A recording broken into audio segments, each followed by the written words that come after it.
नाज़रीन, अस्सलामु अलैकुम वरहमतुल्लाहि वबरकातुह। ग्लोबल 20 चैनल में आपका तहे दिल से इस्तकबाल है।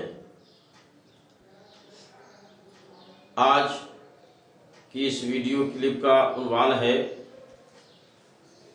किन चीज़ों से रोज़ा टूट जाता है। रोज़ा रखना जहाँ बहुत सआदत और नेकबख्ती की बात है, वहीं जानबूझकर रोज़ा तोड़ देना ये बहुत ही सख्त गुनाह और कम नसीबी की बात है। या कोई ऐसा काम करना जिससे रोज़ा टूट जाए या जानबूझकर के रोज़ा छोड़ देना बहुत बड़ा गुनाह है।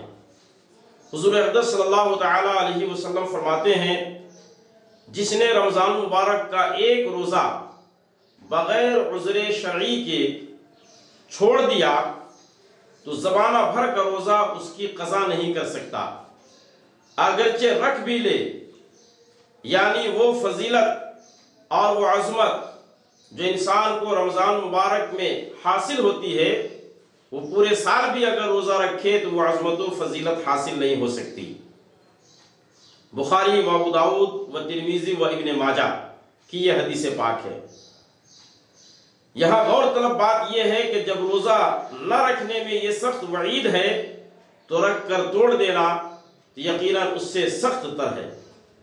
हज़रत अबू उमामा बाहिली बयान करते हैं, मैंने रसूलुल्लाह सल्लल्लाहु तआला अलैहि वसल्लम से सुना कि हुज़ूर सल्लल्लाहु तआला अलैहि वसल्लम फरमाते हैं, मैं सो रहा था, दो शख्स मेरे पास आए और मेरे बाजू पकड़कर एक पहाड़ के पास ले गए और मुझसे कहा, चढ़िए। मैंने कहा, मैं चढ़ नहीं सकता। उन्होंने कहा, हम आसान कर देंगे। मैं चढ़ गया। जब बीच पहाड़ पर पहुंचा तो सख्त आवाजें सुनाई दी। मैंने कहा, ये कैसी आवाजें हैं? उन्होंने कहा, ये जहन्नमियों की आवाजें हैं। फिर मुझे आगे ले गए। मैंने एक कौम को देखा कि वो लोग उल्टे लटकाए गए हैं और उनकी बाँचें चीरी जा रही हैं, जिनसे खून बहता है।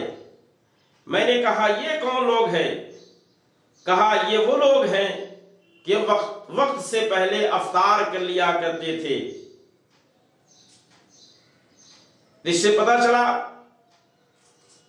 कि वक्त से पहले इफ्तार कर लेना जब इतने बड़े गुनाह का बाइस है, तो रोज़ा रख करके तोड़ देना या सिरे से रोज़ा ही ना रखना, ये कितने बड़े गुनाह का बाइस होगा। इसलिए इन हदीस तय्यबा से इबरत नसीहत हासिल करते हुए कोशिश ये होनी चाहिए कि हमारा एक भी रोज़ा बग़ैर किसी उज़्र शरई के न छूटने पाए कि हम इस अज़ाब के मुस्तहिक़ बने। अल्लाह रब्बुल इज़्ज़त अपने हिफ्ज़ व अमान में रखे। आइए इन चंद हदीस मुबारक की रोशनी में हम मसाइल शरइया बयान करते हैं, ताकि उन मसाइल पर अमल करके हम अपने रोज़े को महफूज और बेहतर बना सकें। रोज़ा की हालत में हुक्का, सिगरेट, चरस पीने से रोज़ा जाता रहता है, यानी टूट जाता है। अगरचे अपने ख्याल में धुआं हल्क तक न पहुंचता हो, बल्कि पान या सिर्फ तंबाकू खाने से भी रोज़ा जाता रहेगा। अगरचे पीप थूक दी हो कि उसके बारीक अज्जा जरूर हल्क में पहुंचते हैं, और अगर बारीक अज्जा हल्क में पहुंच गए, यानी छोटे छोटे टुकड़े अगर हल्क में पहुंच गए, तो फिर इसी सूरत में रोज़ा फासिद हो जाएगा। मसला तंबाकू, जिसे खैनी भी कहा जाता है, मुंह में रखने से रोज़ा टूट जाता है। गुल भी इसी किस्म की है, खैनी की तरह उसका भी लोग इस्तेमाल करते हैं, इसलिए इसका इस्तेमाल भी रोज़ा को तोड़ने वाला है। फतवा रज़विया जिल्द 4 सफ़ा नंबर 587।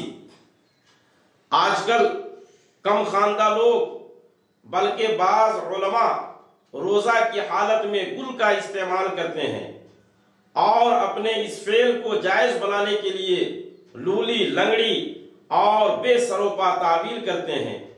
خدا را اپنے نفس امارہ کی تسکین کے لیے اپنے رب کو ناراض اور روزہ جیسی عظیم عبادت کو برباد نہ کریں۔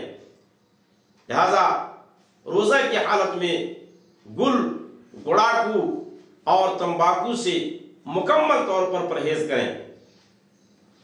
مسئلہ، منجن اور ٹوتھ پیسٹ وغیرہ کے باریک اجزاء حلق سے اتر گئے تو روزہ ٹوٹ جائے گا، اور نہ اترے تو نہ ٹوٹے گا۔ البتہ ایسی چیزوں کو منہ میں رکھنا روزہ کو مکروہ کر دے گا۔ مسئلہ، روزہ میں دانت اکھڑوایا اور خون نکل کر حلق سے نیچے اترا، اگرچہ سوتے میں ایسا ہوا تو اس سے روزہ کی قضا واجب ہے۔ مسئلہ، نتنوں سے دوا چڑھائی یا کان میں تیل ڈالا یا تیل چلا گیا، روزہ جاتا رہا، اور پانی کان میں ڈالا یا چلا گیا تو نہیں گیا۔ مسئلہ، دانتوں سے خون نکل کر حلق سے نیچے اترا اور خون تھوک سے زیادہ یا برابر یا کم تھا، مگر اس کا مزہ حلق میں محسوس ہوا تو روزہ جاتا رہا۔ یعنی بلڈ کا ٹیسٹ اگر حلق میں محسوس ہوا تو ایسی صورت میں روزہ ٹوٹ جائے گا، اور اگر بلڈ کم تھا اور مزہ حلق میں محسوس نہ ہوا تو ایسی صورت میں روزہ نہ ٹوٹے گا۔ روزہ کی حالت میں ان چیزوں کا اہتمام کرنا اور ان سے احتراز کرنا یہ ضروری ہے۔